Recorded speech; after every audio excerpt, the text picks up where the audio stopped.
And you can see Gasly's now having this lock-up. Watch on the left-hand side. He's completely on his own. He's just gone in way, way too quick, locked up. Alonso and Sainz have made contact. And Gasly now, he's just thinking about trying to get back on track. He's bouncing over the grass. He's trying to get back on track. His teammate, Ocon, can see him coming back on track. He can't go that way because he's got the AlphaTauri on his inside. So as they now come out of turn 1 into 2, Gasly's made it back onto the tarmac. He's now thinking, right, I need to get on the power. I need to get going here. And when he starts accelerating, gets a snap of oversteer. And here, look at his head. He is looking this way. He's looking across to the left-hand side. He's not looking in that mirror on the right-hand side. And therefore, Ocon can see the gap, but Gasly is drifting that way.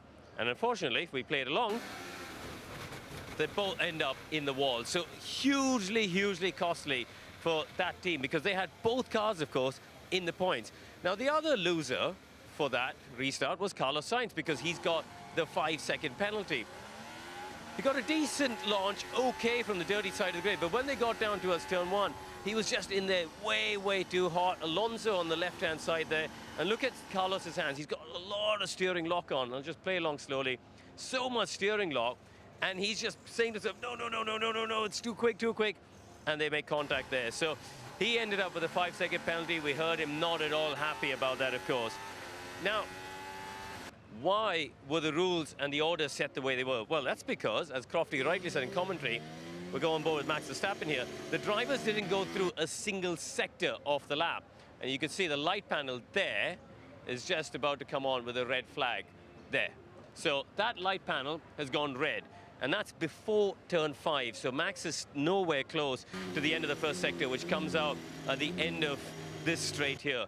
So when that happens, they then go back a lap because they haven't gone through any point where they can define the order. So therefore, the rules are that you go back to the previous lap, and therefore they set the order. But the two Alpines, as we saw, were in the wall. So they could not finish the race under their own steam, and therefore they were taken out of the order, and the rest of the cars moved up, and then the Sainz penalty was applied for 5 seconds. Does that make sense, Simon? It does, but I'm going to come straight back to you because Gary Connolly walked past us and I was just talking about, well done, you can come in if you want, yeah. And he was saying, you know, maybe we get into mini sectors going forward.